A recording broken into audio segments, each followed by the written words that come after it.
Welcome back to the All Access Podcast. We are excited for today's episode, but first we want to let you know that today we are sponsored by Iron Horse Financial.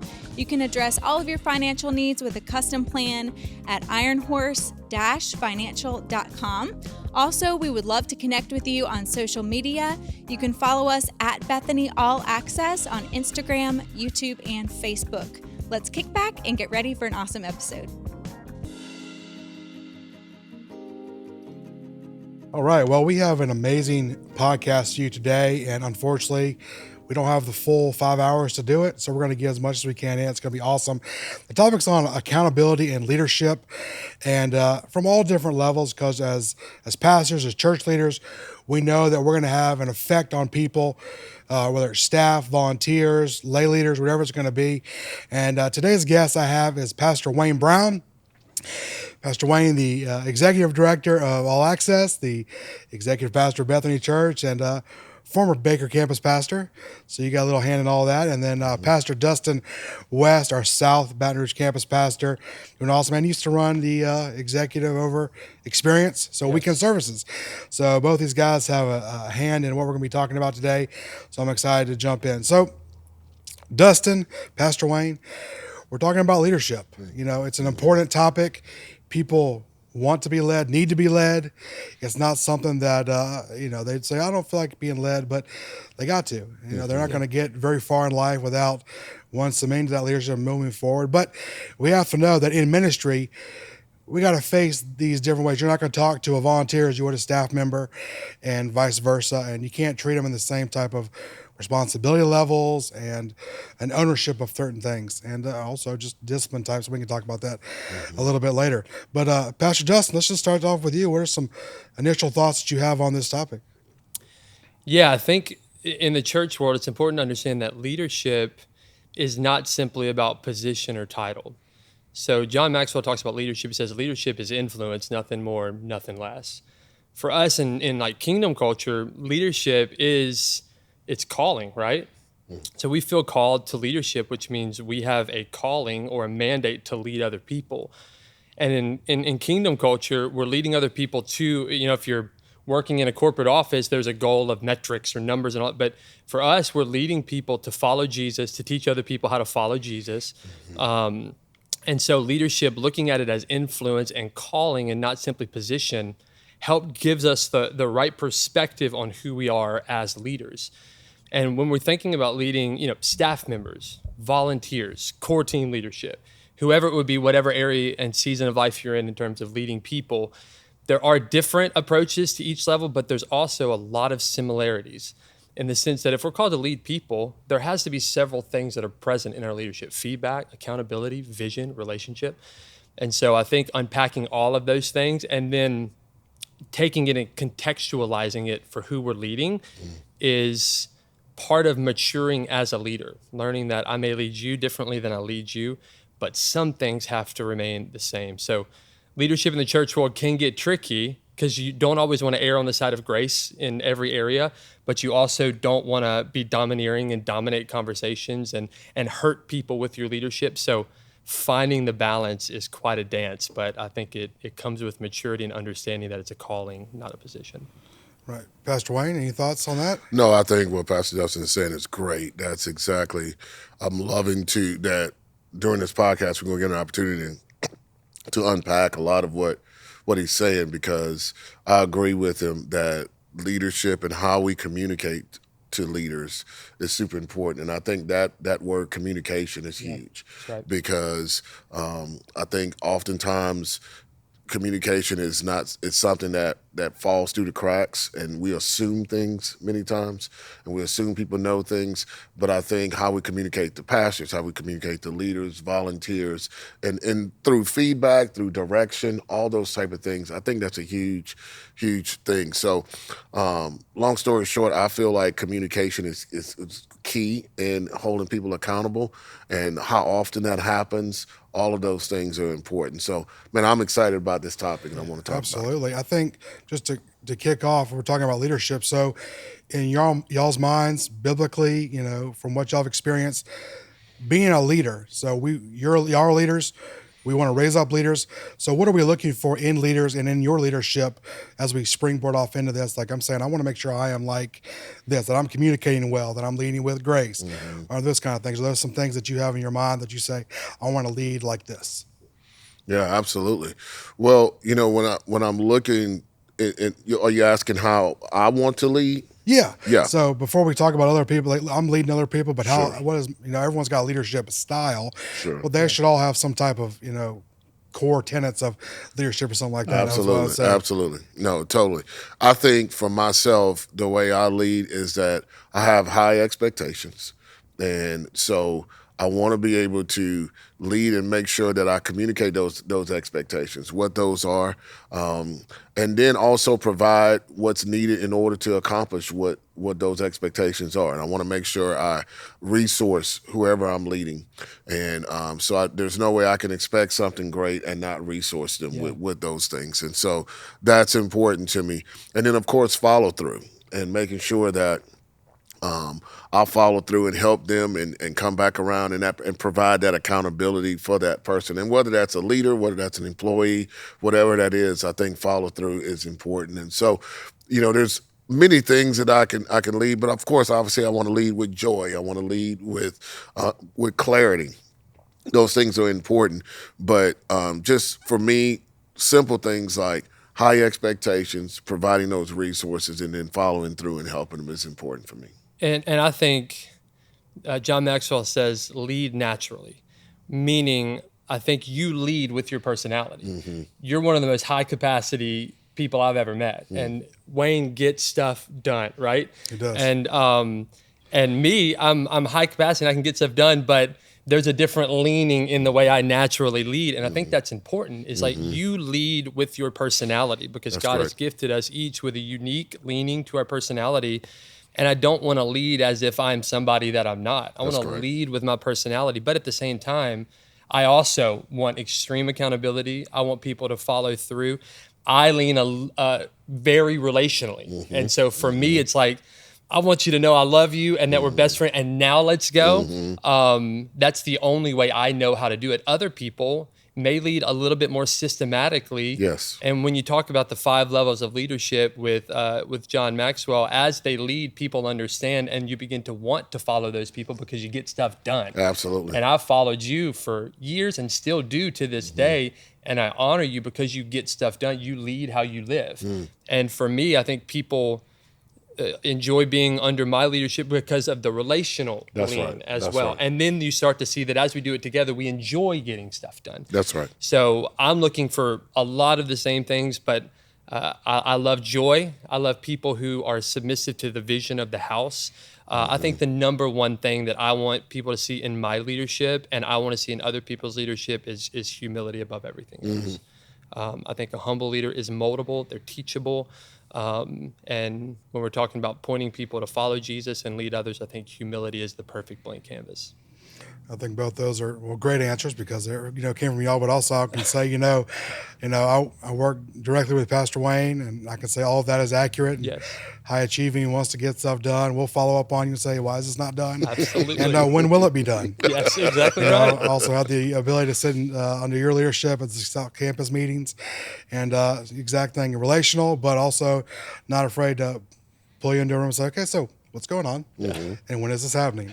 There are things that need to be done. Now, this is on a staff relationship level, and so Sure. in that same type of thing, how would you use that as dealing with volunteers, coaching volunteers, working with volunteers? Because at Bethany we have multiple campuses. We've worked with volunteers in every capacity. A weekend doesn't happen without a volunteer, and multiple volunteers in many areas. And so first off, how would y'all say that? Does that translate, or just one-to-one, or is there a different way that you kind of move in talking with volunteers as you would a staff member?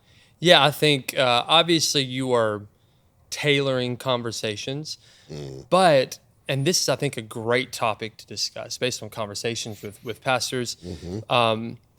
We often say, well, we can't really hold those people to accountability, or we can't hold a standard with volunteers because they're volunteers. And I think that's completely inaccurate. Right. Because people give their word and say, I'd like to be a part of the vision. We didn't say you have to do it. these are people who are saying, I want to be a part. And so I think it's our responsibility to tell them what the standard is, to give them a point of reference as to what you're a part of and what it means to actually win in this area, and then to give consistent feedback to make sure that they're continuing to meet that standard, and then hold them to account when they're not because they agreed to meet that standard. Obviously, if it's a staff member, it's a higher level of consequence if you don't consistently meet the standard. And it's the difference in leading and shepherding and pastoring. If it's a volunteer, I'm not going to ask you to leave the church. But if you're consistently not meeting, we're going to talk about it. And I'm going to pastor you and shepherd you through it. But it also doesn't mean that I'm going to allow you to continue to serve in an area that you're not succeeding in. That doesn't serve the church, and it also doesn't serve you well. But there is a tenderness and a shepherding mentality that comes with a volunteer that is present with a staff member, but might be a little less filtered. And I think that's okay. So I'm wanting to shepherd a volunteer to help them find the right place for them, but also help lead them to do what they say they're going to do. Because if they're not at Bethany for the rest of their life and go to another church, I want them to succeed wherever they are in ministry. So, and I will admit I have actually used that phrase before, so I apologize for that. But like I said, hey, staff person doesn't show up on a weekend and say, "What's going on? Why aren't you here?" Yeah, volunteer doesn't show up. There's that extra right. grace of, or it's like, "Hey, we missed you." Yeah, but not the check it. But it does follow up on that. You committed. You said you were coming. You called out of kids ministry 3 weeks in a row. Can we talk about that? Yeah. Maybe Exactly, this isn't the place for you based on the frequency of how often we need you, or maybe you overcommitted, and that's okay. It's okay that you did that, but it does put us in a bind. And so let's talk about your level of commitment and help get you into a space that works better for you and works better for us. That's how I would handle something like this. It serves them, and they're like, most of the time, people, when you give honest feedback, they're actually relieved sometimes because they realize that you care enough to speak into their life in that way. That's right. I think for a volunteer, you can hold them to a standard. And I think most people think, well, there's no way I can ask. I hear this all the time. There's no way I can ask a volunteer to do this or to do that. And I think we have sometimes in our own hearts, like, everybody has to be paid. But the thought process is that people have always volunteered, right? Jesus never put anybody on salary, right? I mean, he asked people to come and follow him and then lead to follow after him. And I think what we have to do is that people want to be pulled up to a standard. They want to be asked to come and do something that it makes them feel needed. It makes them feel noticed. It makes them feel like, man, I am a part of this. And so there's a lot of things around Bethany. And this comes from Pastor Jonathan. I love that he's like, man, I want to empower people. There's a lot of things that we empower people to do, but we don't pay them to do it. The empowerment is the payment. And that's what people are looking for, just to feel like, man, I am a part of something. So I think that and I want to encourage a pastor or a leader who's watching right now, I want to encourage you to think, hey, there are some people that are in your church. You can empower them to do some things and not feel like you have to give them a paycheck. Absolutely. I think one of the things you mentioned is like the sweet spot.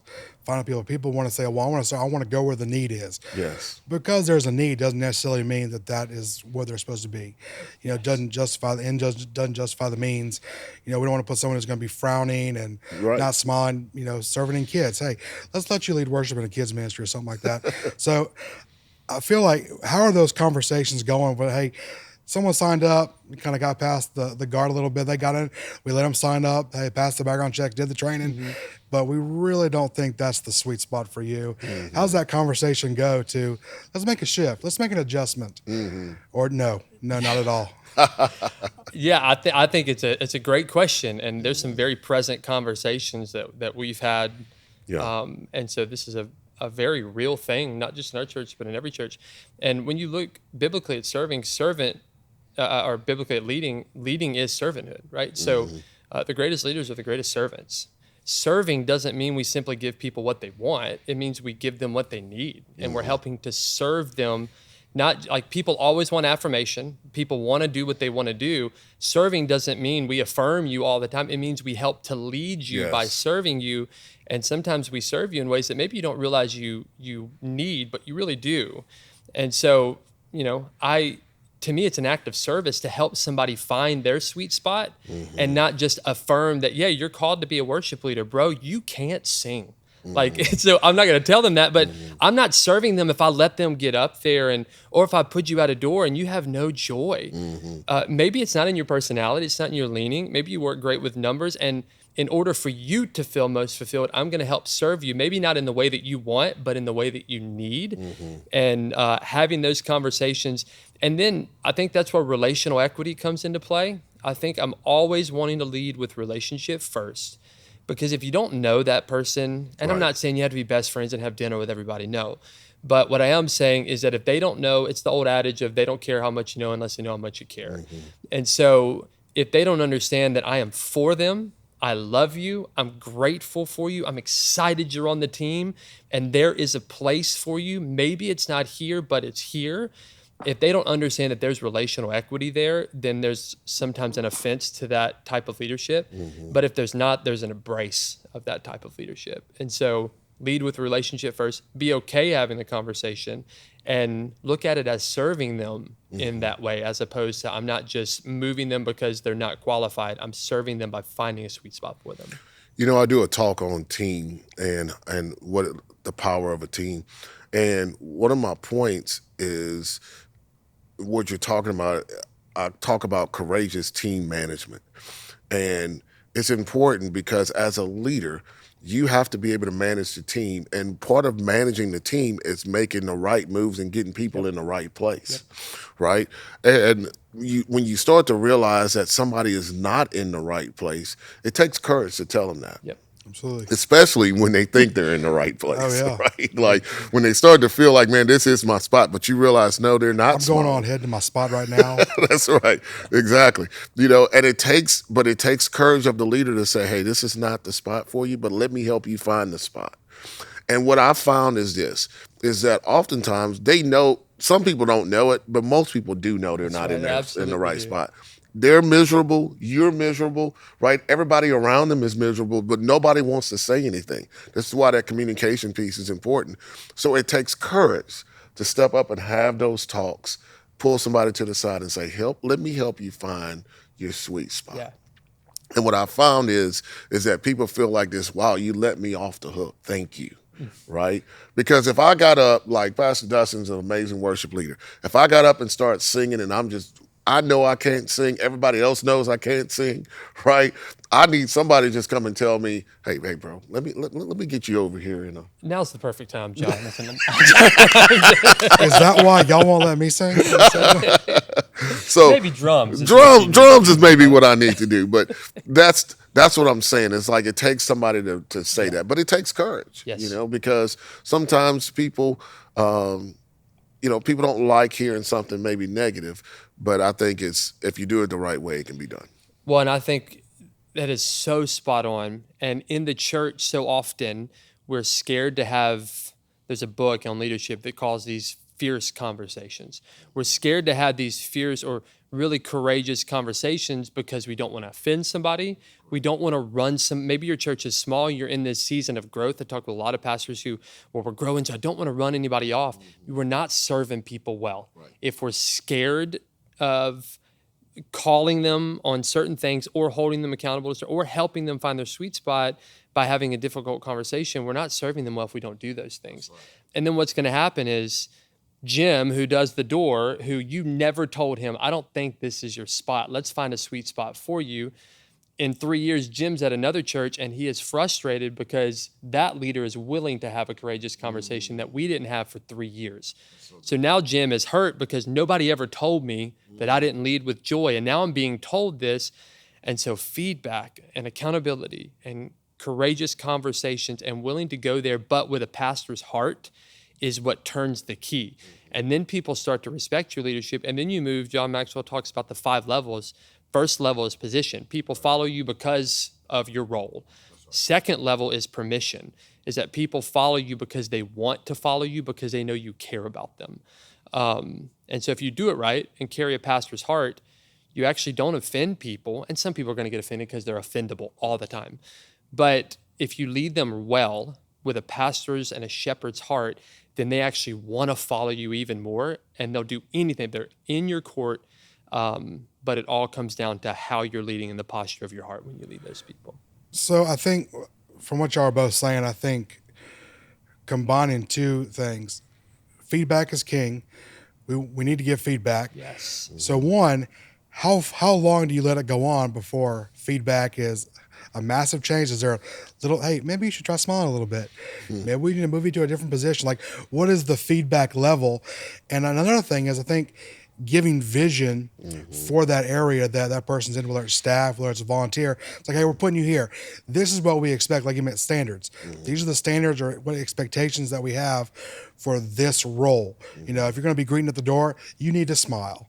You know, you need to speak. It's a small request. You know, exactly. You don't need to, make people feel like they're an inconvenience when they come to church. That's right. You know, so in those two sense, how long between giving the vision of that area to minor feedback, major feedback, or complete removal? You should probably go to another campus. Yeah. Well, I think that the balance is, I don't want to be a micromanager or a micro leader where it's like, but at the same time, I do want to make sure I speak into what matters. So it's learning what hills to die on. If there's something that's detrimental, then I'm going to speak into it immediately. Day of, moment. I think real-time feedback from maybe not you if you're a lead pastor or a campus pastor, but real-time feedback from your teams. And, John, at security at our campus, like, if there's an issue, I'm not going to go, but there is like this, well, maybe this is something that we should talk to them about right now. Or I'm a huge fan of letting people, give them a little time to course correct, because then you start to see the capacity of that person. If they course correct the next week, you're like, they even realized it. So I don't even need to give feedback. They course correct, which shows me that they are paying attention to the things that I'm paying attention to. So finding that balance. Consistent feedback is not taken personally. Inconsistent feedback often is taken personally. So if I'm not consistent with my feedback and I only give it when something's going bad, then people could take that in offense. If I give feedback, and we often think of feedback as negative. No, it's not always critical. Often feedback is positive. And so giving positive and critical feedback, sometimes in real time, sometimes waiting and seeing if people course correct, it really is a dance depending on the situation. But I would just say, above all of that, the consistency of at least giving it all the time, whether it's you wait a little bit or not, the consistency is what matters. I'm reminded of when Jesus and the disciples were passing the fig tree and it wasn't producing fruit. And they said, should we curse this fig tree? And they said, no, let's give it some fertilizer. And then let's come back in a year and see if it's produced fruit. And if not, then it can be cursed or uprooted or what have you. And I always think when somebody's not doing what we're asking them to do or what the expectations are, the standards that's been set, then I'll always think, okay, first of all, have we clearly communicated? Yes. Right? Have we clearly communicated their expectations? Have we resourced them with what they need in order to do it? And sometimes it's just if it's a volunteer smiling at the door, did we tell them, hey, smile, right? But did we give them a cup of coffee that morning to make sure they're in a good mood, right? Just all those little things like that. Have we properly resourced? But give them a little bit of time and help them. But then after a while, then you do your evaluation and you have to say, okay, at this point, I feel like I've done all these different things. And now I've realized that this is something that's out of their capacity. And that's when the move starts to shift for me, is when I feel like they don't have the capacity to do this particular thing. We've resourced them, we've communicated, we've helped them, but this is something that is just not in their wheelhouse, and they don't have capacity to do it. And it's okay. It's all right. There's things I don't have capacity to do. But that's the reason why God gives different people different talents. And so at that point, we have to move them to a place that they have the capacity to do it. I read a book right in line with that, and the book talks about when it comes to leaders, they have to have three components. They have to want it, they have to get it, and they have to have the capacity to do it. And so, do you want to do it? If you want to do it, that's step. And the thing is, you have to be able to do all three, especially at a staff level. You got to want it. I want to do this. Yes. I want to be here. I get it. I understand the roles, the responsibilities. They've been clearly communicated to me, and I understand. I get it. And then the capacity to do it. If you want it and you get it, but you don't have the capacity to do it, that's okay. That's right. You're not a bad person. No. But we need to find something else for you. Yes. If you don't want it, but you get it, and you have the capacity to do it, we're going to find somebody else. And all the way through, what if you want it, but you just don't get it? So I think helping assess, like, where are people at in those areas and how can we help them grow through feedback loops. And I think the last point on this, because I think feedback is so important, when it comes to staff members, I think we up the level of feedback and the frequency of feedback. I agree.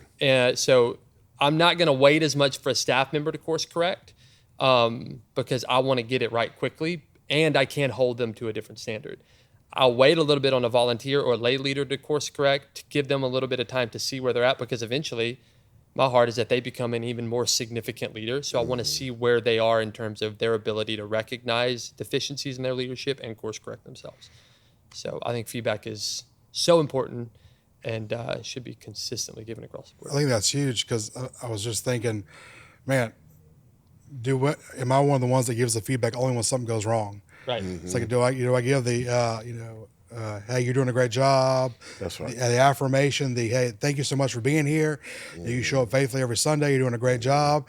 Or is it the every month or every week, hey, you need to move over here, or you need to do this. So even in my leadership of those teams, saying, hey, I'm going to make the goal to affirm, to serve. That's great. And I think, we're talking about pastoring, shepherding, all these people.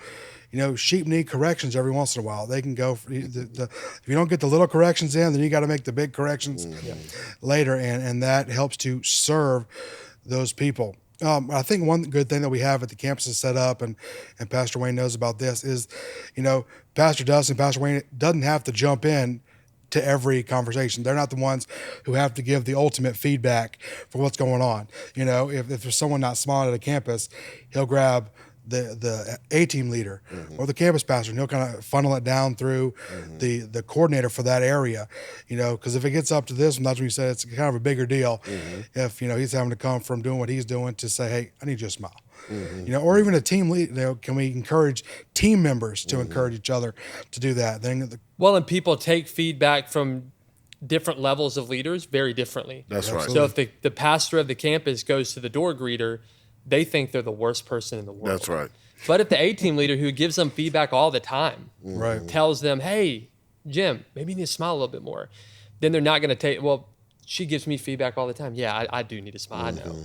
So understanding, like, we may not make much of ourselves. When I think about somebody taking stuff I give them really seriously because of my position, it's funny to me. I don't think that much of, but people do. People do. And so understanding the mantle that is on you and how people see that, and then leading through people in that way, like John said, is it's not accidental. It should be very strategic.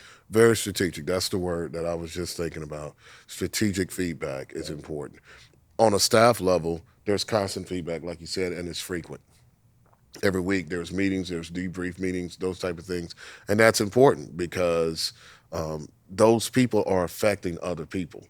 And so if they're not doing it, if a staffer is not doing what they need to do, most than likely the people that they're serving and leading are not doing what they need to do as well. And so that's why that is super important. But on a pastoral level, that strategic feedback to people has to be on point. Absolutely. So I think along that, I think we're sticking around with feedback a little bit. When we talk about feedback, when is it a good idea to do hey, let's just tell everyone, we need to make sure we're honoring that. Like, hey, we're going to tell the whole A-team, we're going to tell the whole group, smile. When it opposes, I need to pull you aside and say, look, you need to smile. When is there a moment to tell everyone? And when is it kind of, let's point specifically to one person or to because everyone's like, am I smiling? I guess it's the way you communicate it. Is it, hey, y'all need to be smiling? Is it, I thought I was smiling. Am I not? Right. And everyone starts to kind of, am I not the one doing it? Me? Is it me? Or is it a way to give us a reminder, this is how we greet people? Yeah. I think that's. No, that's a good question. I think, there's two thoughts on that. To me, when I'm communicating something to a larger group, it's because I'm trying to communicate, especially on that size level, is that I'm trying to communicate something that is culture. Yes. Right? And I'm trying to say, hey, this is what we want to implement as culture, and we want every person to understand that. If there's something that's already been implemented on culture and I'm just trying to key in because I don't want to have that courageous conversation with that one person, then I'm taking a passive-aggressive approach to it by trying to correct everybody. Yep. And that's easy to do because you want to just say, but what ends up happening is that, and I found this to happen over and over again, Pastor Dustin, I know you found it to happen too, is that the person who you were trying to talk to don't get it, and the person who you were not trying to talk to feel like they're doing the worst. They're not smiling, and they feel all guilty, and so that's the reason why it's a strategic conversation that has to happen with that person, and not just do the big group thing. It's easier that way, but the only reason I'm meeting with the big group is that I'm just trying to implement some sort of culture item that I feel like is not there, or I want to remind everybody of because it's not present. But if it's something that I'm just trying to address one person, I need to go to that person. And I think when it comes to culture, it's the triple C, that culture should be communicated consistently. So you're saying that stuff all the time, and then helping people and people are not self-aware. A lot of people aren't. So they may not even understand that they are not fitting into the culture in that way, and you helping to lead them to sit into the culture and be a part of it, and is part of our roles as leaders. I think following up and pastoring people and just making a little bit of a shift is, taking care of people naturally and then spiritually. How are you doing? I know you're here every Sunday, but how are you doing? But also taking care of them naturally. How are you doing at home? I noticed you weren't here, so we missed out on you serving on Sunday. They think, okay, well, at least want to use me on a Sunday. But really following up on people like during the week, communicating with them. I think that the leadership really falls in because Jesus took those miracles that he did. He dealt with the physical issues first with a lot of people before he dealt with the spiritual stuff. He healed them, rise and walk, your sins are forgiven. He dealt with a lot of the natural stuff before, and that's visiting, conversations, coffee, meeting with them. Like you said, they don't care how much you know until they know how much you care. Do they see me for me? Am I just another cog in the wheel of weekend services? And really opening their eyes to having compassion on people, to leading them. Hey, these are the ones that Jesus has given to this service, to me, to pastor, to shepherd, to oversee. I need to be doing that. Yeah. Mm-hmm. That's exactly right, man. Man, this has been an awesome conversation. I feel like we could go in a lot of different. We kind of hung around feedback because that's an important topic. Not everyone wants to receive feedback, so it's giving that feedback in love, giving that feedback in grace, and not nitpicking. I guess is the conversation. Not nitpicking, but affirming, giving feedback, doing it when you need to, but also affirming when you need to. And then, like I said, you got staff members that you got to hold to a higher standard. And I think, well, we can talk about this later. I was going to open up a whole nother conversation. I'm not going to do that right now. Just spare y'all. So we won't say this for another podcast, another episode. But Pastor Wayne, Pastor Dustin, thank y'all so much for joining us today. I look forward to having y'all back for another leadership conversation.